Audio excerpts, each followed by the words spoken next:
We heard a lot during the pandemic about the revolving door of kids in acute crisis going to emergency rooms, sometimes in adult emergency rooms, and then getting a psychiatric bed. And then there's a shortage, so they're discharged too soon. And there's not a lot of in-between availability, day programs or other things that could support them coming back into the community. So that's a really terrible problem. Welcome to Tilt Parenting, a podcast featuring interviews and conversations aimed at inspiring, informing, and supporting parents raising differently wired kids. I'm your host, Debbie Reber. Today, I have author and reporter Anya Kamenetz back on the podcast to talk about her new book, The Stolen Year: How COVID Changed Children's Lives and Where We Go Now. The Stolen Year is a powerful look at how the pandemic disrupted children's lives, their learning, mental health, and overall well-being. The Stolen Year wasn't written specifically for parents of differently wired children, but I thought it was really important to explore what the research and data shows the cost of the past 2 years has been for our most valuable resources, our kids, as well as consider the question, where do we go from here? During our conversation, we talked about the trends on decreasing graduation rates, the impact of food scarcity on children and adolescents, and caregiver depression. We also talked about the kinds of resources families need to recover from the pandemic, especially within marginalized communities and more severely impacted populations. And we got into so much more. But before we dive in, here's a little more about Anya. Anya Kamenetz has covered education for many years, including for NPR, where she also co-created the podcast Life Kit Parenting in partnership with Sesame Workshop. Anya has contributed to the New York Times, the Washington Post, New York Magazine, and Slate, and has been featured in documentaries shown on PBS, CNN, HBO, and Vice. She's also the author of several books, including Generation Debt, The Test: Why Our Schools Are Obsessed with Standardized Testing, But You Don't Have to Be, and the book that we discussed together when Anya first appeared on my show, The Art of Screen Time. This is a thought-provoking, timely conversation. I hope you get a lot out of it. All right, thanks so much for letting me share this good news, and now here is my conversation with Anya Kamenetz.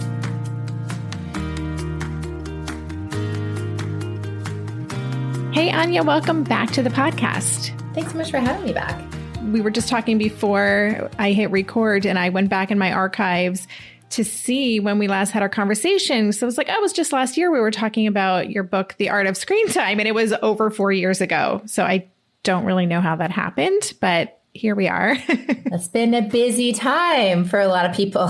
Yes, intense, busy time. And in that time, you have parented through a pandemic, been on this journey with the rest of us, but you've also just come out with a book, which we're going to talk about today. It's called The Stolen Year: How COVID Changed Children's Lives and Where We Go Now.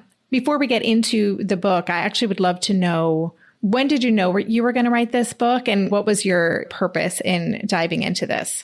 Yeah, absolutely. So the pandemic started, obviously, it was really hit the ground running for my team at NPR at the time. We were covering education. Education all of a sudden was an enormous international story. But I also had to figure out, I had my husband's working full time. His job pivoted to home. My kids were 3 and 8 years old. So our neighbor came in and gave us about 20 hours a week of childcare, which was amazing and made it possible. So I was documenting right away. I was spotting the trends right away. I had, I think, a unique perspective because of my experiences. I'm from New Orleans originally. It's my hometown. And I was there right after Katrina. I was there for a lot of that year back and forth, the year after Katrina, as a reporter, also as a person there. And also returned 10 years later with NPR, and we did a huge project reporting on the aftermath.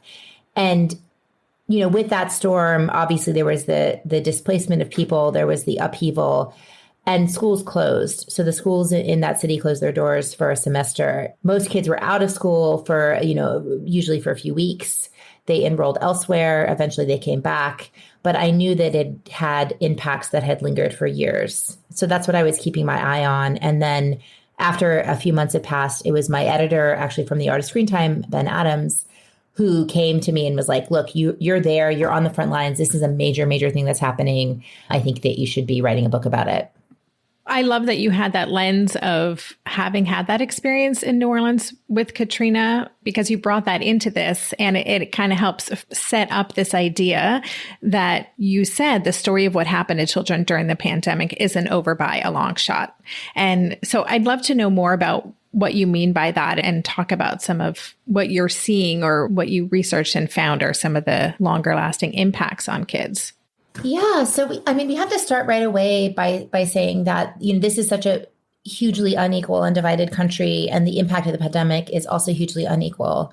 So there's a significant chunk of children who are going to be quite resilient because they have the protective circumstances and that's everything. That's genetics, it's family, it's having financial stability, an adult in the home who's capable of helping them. So there's a chunk of kids who are going to be fine. There is a chunk of kids, and we're seeing on average that children are in a position where they have missed learning that will take them years. It will take them years to be resuming their previous academic trajectory. So that's a concern. Some of those kids are in critical periods. So they skipped kindergarten, or they didn't learn to read in a critical period, by the age of 8 or 9 or 10. We're really concerned about them because they might need extra help to get back on track. It's not just a matter of time.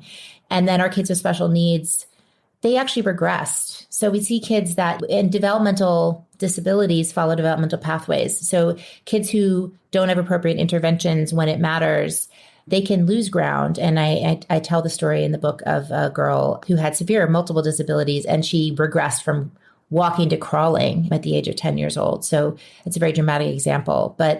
And then there's our kids who experienced traumas during the pandemic. The pandemic raised the chances of trauma. We have 200,000 children that lost a caregiver, for example. Yeah. When you talk about it that way, it really is, first of all, just a reminder that there's such a range of experiences. That was something you talk a lot about in the book, and I think is so important to reinforce. My audience is predominantly parents of neurodivergent kids, so that special needs piece would resonate. But then within that, there's the intersectionality of all different kinds of backgrounds and socioeconomic status, and whether you're living in a city and what your family makeup is. And that I found very interesting. This idea of learning loss, that phrase has been something that we've been hearing about for a couple of years. And there seems to have been a conversation about, we shouldn't be worried about learning loss. We should be focusing on mental health and mental well-being. And I'm just wondering if that's come up for you in conversations that you've had, that it seems to be an either or, but really I would think a both and. I think that's exactly right. And I think some of it has to do with the difference between how we talk to our kids and how we talk about our kids. Every kid just is where they are, right? Exactly where they are at this moment. And they haven't lost. They're not, marked. We shouldn't stigmatize them or shame them. It's not their fault that they didn't have the instruction that they needed and deserved. That's why I called my book The Stolen Year instead of The Lost Year, because I didn't want the kids to take that burden of being like, oh, we missed something. So when we talk about our kids, of course, we care the most about their happiness. But when we talk about our responsibility as adults, and I'm talking about both parents and schools, we need to be very, very concerned about their learning and their well-being. And it should never be a both and. It should be possible to create schools that are both joyful and rigorous, that hold kids to standards. Because part of what kids love about school is the opportunity to be at their edge and to grow and to progress, and the pride that they take in doing that. So to take away the standards because of something that they missed, that we deprived them from, I don't think it would be fair. Yeah. And as you're talking, I'm remembering that just this morning, I saw Education Week came out with a special report. I don't know if you had a chance to see that. I have not dived in yet, but it's about obstacles mounting for students as the pandemic deepens. It's talking about plunging graduation rates. Fewer kids are just showing up and completing school. I'm just wondering, any thoughts that you have around that, how we might see this play out in trends that you've seen? Yeah, I'm glad you brought it back to that, because the biggest impact on the Katrina children was the kids who never came back to school. So these are teenagers. They're teenagers that drifted off. And the impact, then the percentage of children and the percentage of young people in that city 10 years on, so this is a cascading effect, was among the highest in the country. Young people that are not in school and not employed, so they're considered disconnected, or opportunity youth is another phrase. We have had this historic drop in school enrollment, K-12 school enrollment, and there is a percentage of those kids that are unaccounted for. So the superintendent of Los Angeles Public Schools was recently in the press talking about this because he said, I'm going to personally take on 30 of our missing kids and try myself personally to connect with them because I need to understand what's going on here. They've got thousands of missing students who are no longer enrolled in Los Angeles Public Schools and they don't know where they're at. Of those 30, he was able to connect with only 10 of them, which shows the problem. The 10 that he met are teenagers. Oftentimes they're from immigrant families. They have no functional adult at home. Somebody has an addiction or they're incarcerated. They are not enrolled in school because they're working. And in many cases, he found they had younger siblings who were not enrolled in school. I'm really troubled by that we would have in a major city in the 21st century in America, young children who had not been enrolled in school. How many are there? Right. And I want to, just to set this up for listeners too, I want to talk about some of the different findings that you share in the book with regards to school attendance. We'll talk about mental health and more deeply about special education, but we will also talk about where we're moving, like what can we do about this too? So, I mean, this is a pretty heavy conversation. So I just want to say that up front. I get that. And I think it's really important work that you've done to really look at the data, to look at what has really happened, because as you said, we're going to see the effects of this for a really long time. I really want to thank you for bringing this to your listeners, and thanks to your listeners for hanging in there, because this is about parenting. It's also about all of the kids, right? This is about a better country, and it's about every kid, not just our kids. Yeah, such a good reminder. We'll be right back after this quick break. During this month of planning and organization for big transitions, rhythms and routines have been absolutely essential for our physical and emotional well-being. So Green Chef nights are reliably and predictably a good night. We know the ingredients will be fresh and prepped, the instructions easy to follow, and the meal delicious. We're all still talking about last week's turkey tacos with mango chimichurri sauce, refried beans, and Monterey Jack cheese. Green Chef contributes to a healthy lifestyle with easy and delicious menus like fresh seasonal salads and grain bowls. And with over 80 weekly meal and market options, plus rotating options to suit a variety of lifestyles, whether Mediterranean, plant-based, calorie-smart, keto, protein-packed, gluten-free, there are always plenty of options to choose from. Whatever you select, you'll get farm-fresh ingredients, organic whole fruits and veggies, and premium proteins, all delivered straight to your door. I love those 4 words. Straight to my door. Oh, and one more thing I love about Green Chef, they have an app, which means it's easy to manage meal preferences and delivery from your phone if you want to. And I, for one, want to. I am in that mode where I'm making the most of little moments like waiting in line at the pharmacy or for the F train to pull into the station to tackle all of those to-dos. So the convenience of an app is key for me. Green Chef has a special offer for Tilt listeners. Go to greenchef.com/tilt50 and use code TILT50 to get 50% off plus 20% off your next 2 months.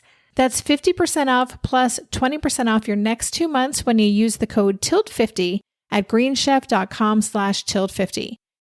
Maybe I've watched too many seasons of The Amazing Race, but every time I have to go somewhere on the subway, I treat it like a competition. It's all about making the right gut decisions about which route will get me there the fastest. Sometimes those decisions get me where I'm going early, and other times my gambles don't really pay off. Probiotics can't help with most gut decisions, but if your gut needs a little support, Ritual has your back. Their Synbiotic Plus, a 3-in-1 supplement, has clinically studied prebiotics, probiotics, and a postbiotic to support a balanced gut microbiome. I've been using Synbiotic Plus for about 6 months now, and it's become a core part of my morning routine. I take the mini capsule every morning while making my way through my inbox, whether I'm at home or I'm on the road, because it doesn't need to be refrigerated. And the capsule itself is delayed released, which helps it survive the harsh conditions of the upper GI tract for delivery to the colon, and that's exactly where we want it to go. Ritual invested in a study modeling the human colon, which showed that Synbiotic Plus significantly increased microbial diversity and the growth of beneficial bacteria. There's no more shame in your gut game. Synbiotic Plus and Ritual are here to celebrate, not hide your insides. Get 25% off your first month for limited time at ritual.com/tilt. Start Ritual or add Symbiotic Plus to your subscription today. That's ritual.com/tilt for 25% off. I wanted to ask about this idea of traumas or ACEs. So you talk about adverse childhood experiences in the book, and certainly we know that many children experienced traumas from losing family members, from going through substantial hardships as a result of the pandemic. Across the board, do you see, or do experts consider the pandemic itself to be an ACE for every child, or does it really depend on their unique experience through it? I was really reassured to hear from trauma specialists that they didn't consider the pandemic an ACE all by itself, the way that it might have been, to experience a hurricane or something that displaced you from your family. It's definitely a difficult experience for everyone, right? And so that's fair. And that's part of our kids' stories that they're going to tell. But the better way of thinking about the pandemic is that it is like the climate crisis. It raised the chances of a particular child going through an ACE. So, and I would relate this to many of the families that I talk to, and similarly to poverty raises your chances of going through an ACE, right? Something like an addiction or a parent's mental health crisis or sexual abuse can happen to any child at any income level, but the instability is more likely to happen when there's financial pressures on the household as well. So that's really the way to think about it. There's more ACEs to going around during the pandemic, but not that the pandemic was an ACE for every child. Right. That makes sense. And when you're talking about mental health too, which again is something we know that neurodivergent kids have higher rates of mental health challenges, depression, anxiety in the best of times. And certainly I have heard from my listeners and in this community, the ways in which our kids are struggling. I've seen it. It's very challenging. And you wrote that, I found this a very surprising statistic. In 2019, there were just 8,300 practicing child and adolescent psychiatrists for an estimated 15 million children who could have used their help. That was shocking to me. And that was before the pandemic. And you said experts expect to see the pandemic cast a shadow on mental health across the population for a decade or two to come.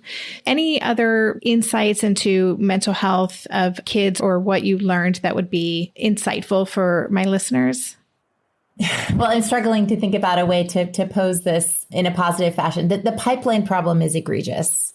The lack of mental health providers at all levels, from school counselors to, acute emergency care physicians, psychiatrists, is egregious. And it leads to far too many children getting medication instead of therapy and other supportive settings that could be very helpful for them. We heard a lot during the pandemic about the revolving door of kids in acute crisis going to emergency rooms, sometimes in adult emergency rooms, and then getting a psychiatric bed. And then there's a shortage, so they're discharged too soon. And there's not a lot of in-between availability, day programs or other things that could support them coming back into the community. So that's a really terrible problem. I do see some bright spots emerging on the other end of the spectrum, which is thinking about mental health as a public health issue that it is up to the whole community to support. So there's a lot that you can do in prevention when you remove the stigma of mental health, of talking about it, when teachers are aware, when parents are aware, they know the questions to ask, they know how to intervene at the right time, that we're reducing levels of bullying in our classrooms, for example, which is something that can push kids over the edge. So there's a lot that can be done. And I know that schools are really trying hard, but long term, we need more practitioners and we need more kids getting more support. Yeah, and I do see that. And I feel like that is one of the ways this generation has been permanently impacted, but perhaps in a positive way by COVID, is there does seem to be kind of a breaking down of stigmas and not being willing to talk about certain things, or even I don't know any kid who doesn't openly talk about their therapist or the meds that they're on. It's just kind of part of their culture now. Yeah, I think that's really true. And I think it is to the good to have a vocabulary about mental health. I mean, if you think about, I'll go back to bullying and school violence, because I know that impacts a lot of children. In the 1980s and 1990s, we were in paradigm of behavior and discipline, and children's aggression towards each other wasn't always seen as the school's problem. And that really hurt a lot of kids, especially, neurodivergent kids would definitely be in that category.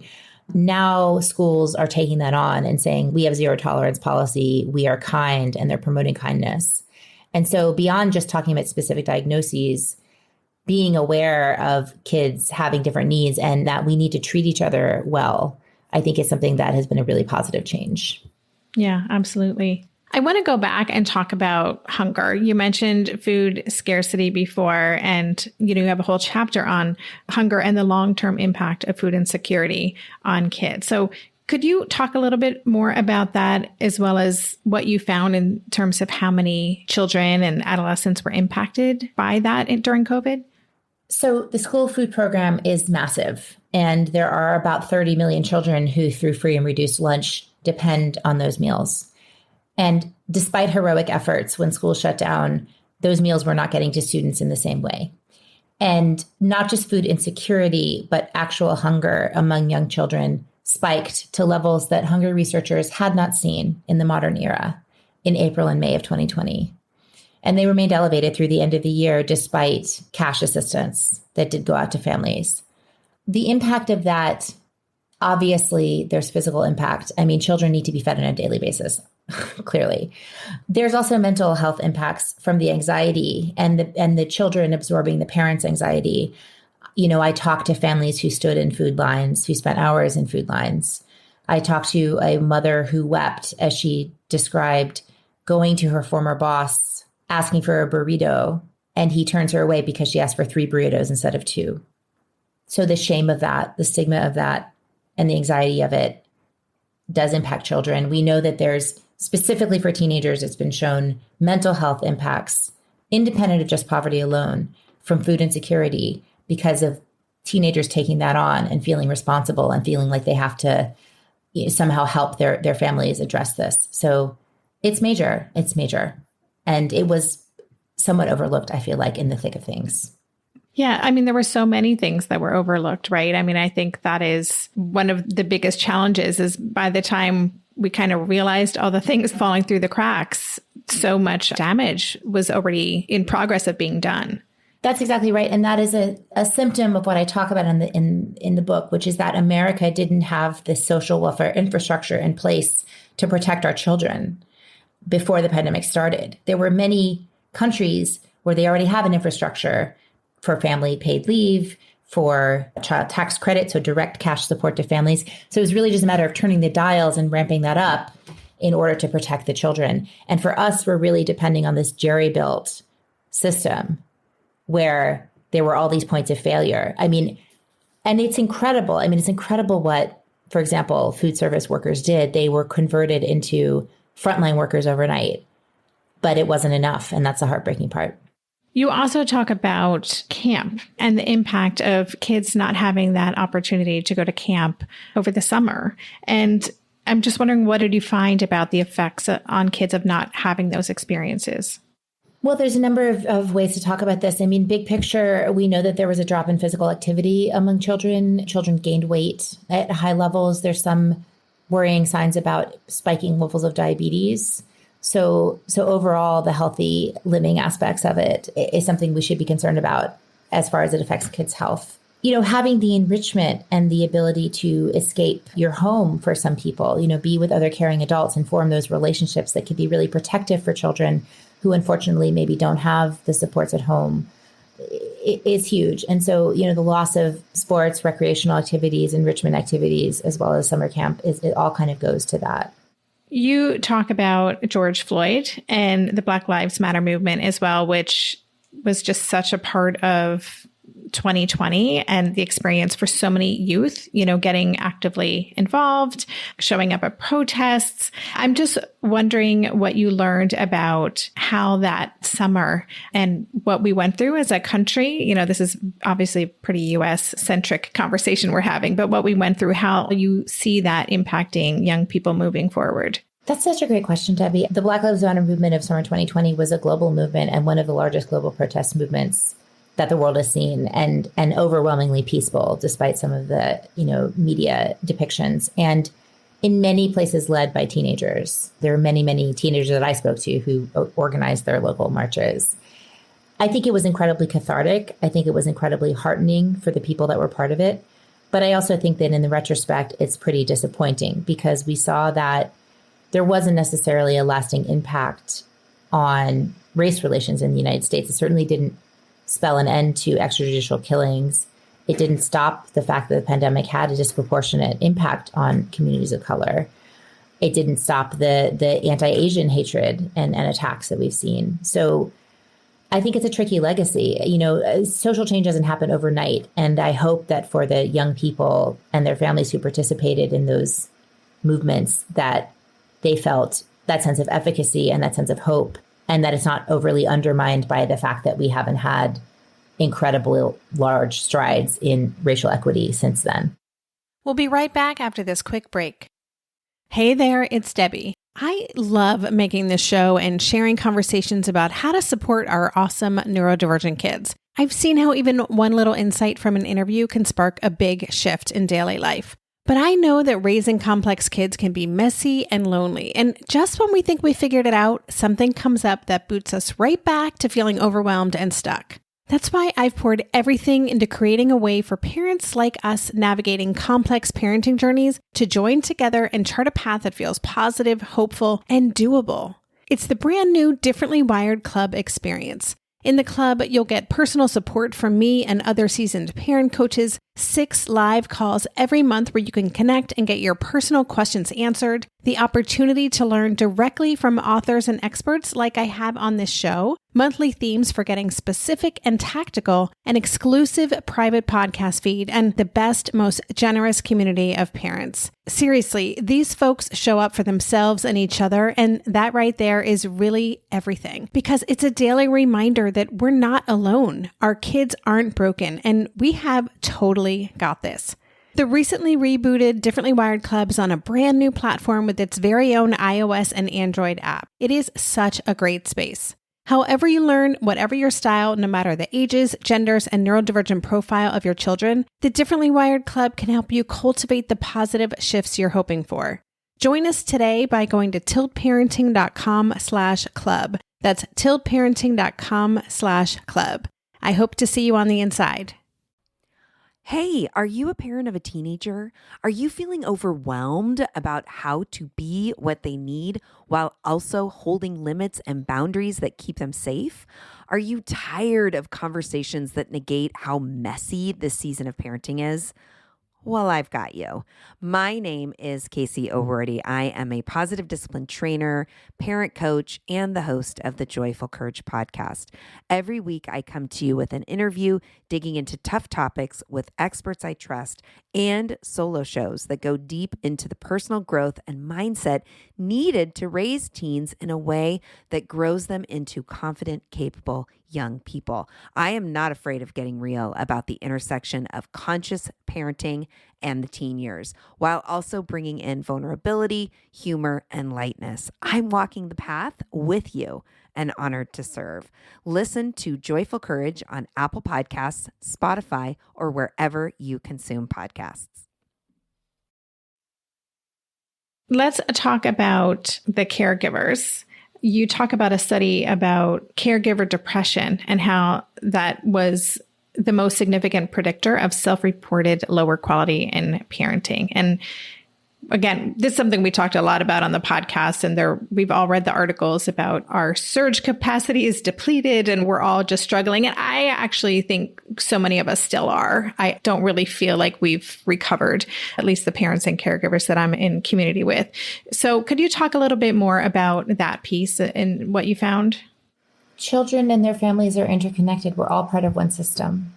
And the emotional labor that parents, and honestly speaking, primarily mothers. So, I mean, families have a lot of different configurations and a lot of different distributions of work, but there are many, many reasons why so often in heterosexual partnerships that mothers took on the lion's share of worrying about the pandemic, caring for everyone else, and overseeing other people's well-being. So it's very real because there's vicarious trauma, right?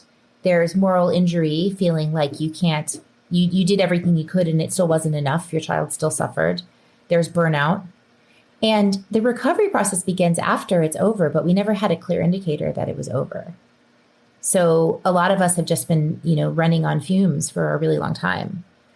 I'm put in mind of, this is kind of a dramatic comparison, but I had the chance to go to Ukraine for NPR in May, so covering the war. And primarily I was covering people that were displaced. And so I was in an internally displaced person center talking to the psychiatrist there. And they said every day mothers come and they ask me about their children's well-being. And every day I tell them, you have to take care of yourself, because what your child needs is a person who's whole and able to function. Yeah, I mean, I just earlier today was talking with Deb Dana, who is an expert in the polyvagal theory. And we talked about how important it is for parents to really get to know their nervous system so that we can co-regulate for our children. So I just really appreciate that reminder, how important it is that we do take care of ourselves. I want to zoom out a little bit and just hear from you. First of all, what are you finding in terms of the kinds of resources that families need to recover, especially considering, as we've been talking about, this disproportionate impact of the pandemic on marginalized communities, families of color? Could you talk more about what do we need to kind of repair and move forward in a way that can really support these families and kids? Yeah, I love that question. Our schools have money to spend. They got $190 billion from the federal government on top of their normal appropriations to try to meet these needs.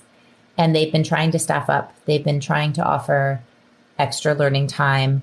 Some parents are not taking advantage of that. And it's a really interesting dynamic, because the surveys show that many parents also are not that concerned about their kids learning. They may be concerned about their well-being, and that they may not want to foist on them, extra learning time, tutoring time, that feels punitive or it feels inappropriate. So really thinking clearly about what your goals are for your kids and your individual learner and the progress that they're making is important. Asking what resources are available at the school, if there's more supplemental resources, if there's more social emotional learning programs, I think is a good place to go with it. I know for kids with IEPs that a lot of them are pushing to reevaluate and to kind of get a more appropriate level of services provided. And that can be a really arduous process. Have you found that there's an increase in parents asking for IEPs? Because I can imagine that a lot of parents recognized learning styles that they weren't aware of before and maybe discovered some neurodivergence among their kids that they just didn't know about before. That's a really interesting question. I think it could cut both ways, though, because parents weren't necessarily seeing their kids in comparison with other kids. And there's also a lot of behaviors or difficulties that you might just put it down to the pandemic itself. I talked to a kindergarten teacher about this. She didn't get her kids back in the classroom until April of 2021. And this is in San Francisco. And she was like, I'm sitting here looking at a kindergartner who can't sit still.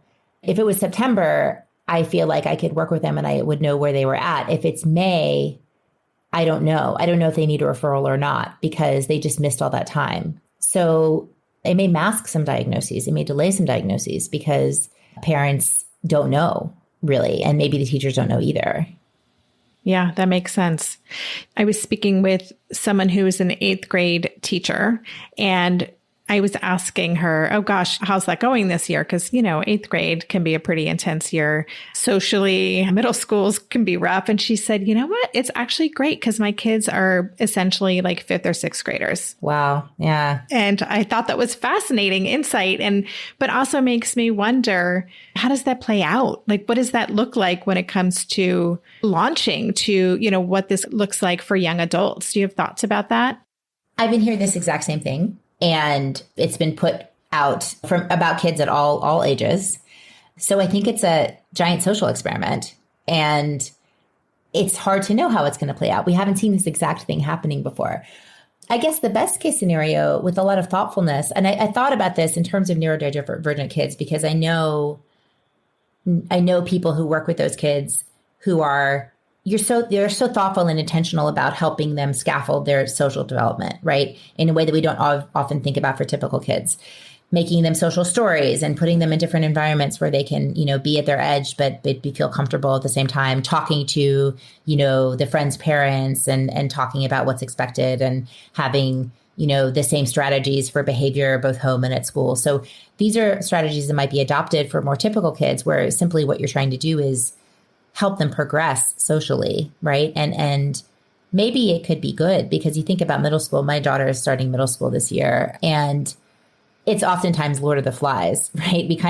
We're like, well, they're old enough to be on their own. That means they don't really need supervision, and we don't really need input from us until, oh my God, something terrible happened with, texting or whatever. And then we're kind of trying to swoop in. But can we be thoughtful in helping our kids develop? And can mental health professionals, to the extent they're available, help us do that? That's kind of my question.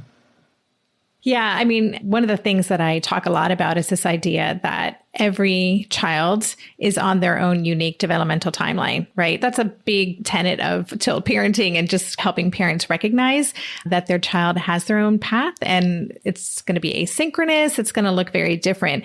And so I love what you shared, because I do feel that a lot of strategies that would help differently wired kids can really benefit all children. And maybe this disruption is going to kind of support all children, if schools can kind of get behind it, right? And not try to just get everybody caught up, but really lean into social emotional learning, lean into doing this work.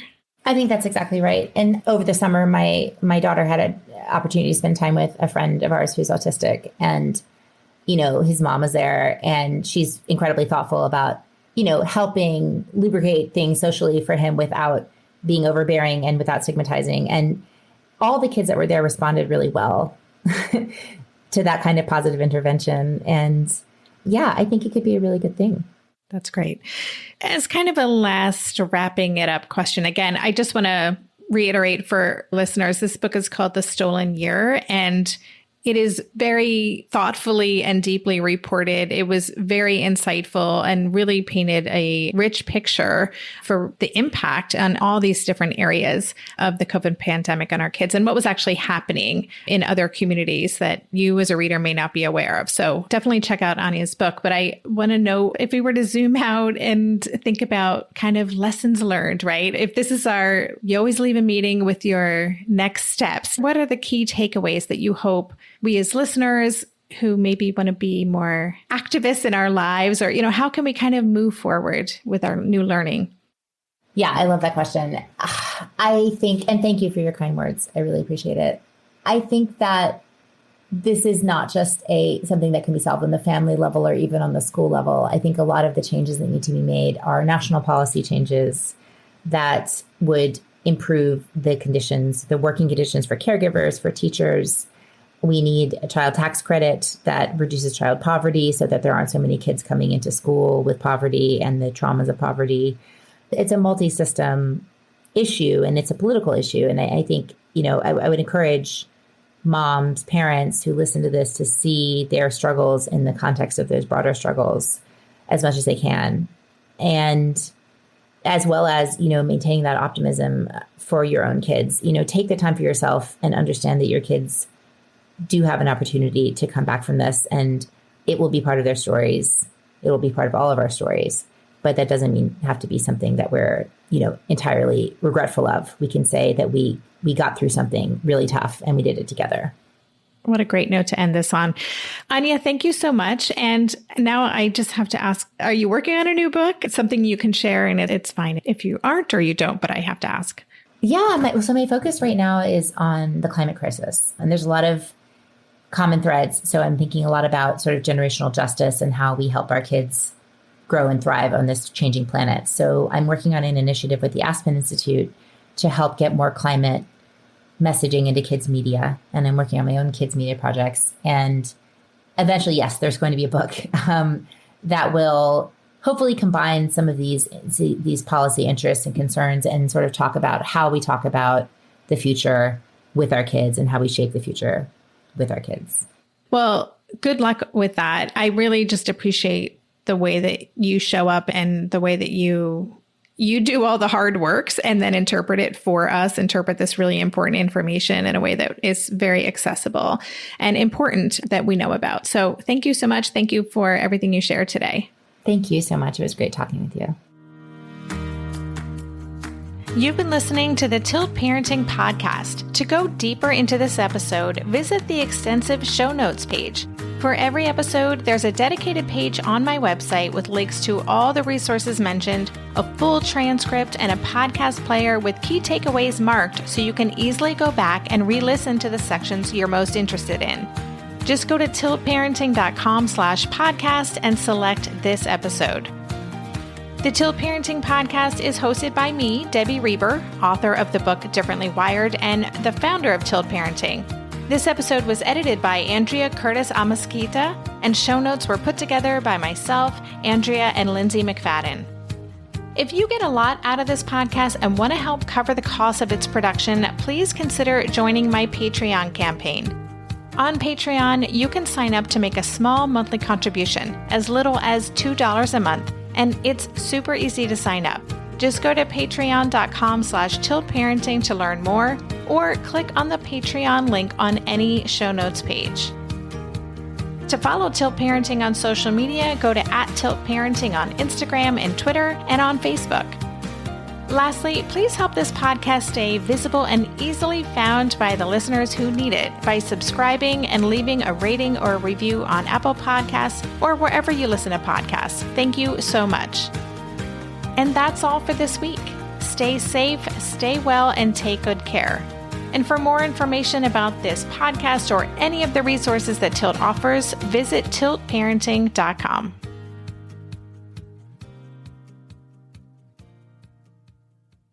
If you're a parent, I invite you to join us at the Mindful Mama podcast, where it's all about becoming a less irritable, more joyful parent. With sometimes hilarious and always thought-provoking experts and friends, at Mindful Mama, we know that you cannot give what you do not have. And when you have calm and peace within, then you can give it to your children. I'm Hunter Clark Fields, and I can't wait to see you there. Listen in to the Mindful Mama podcast.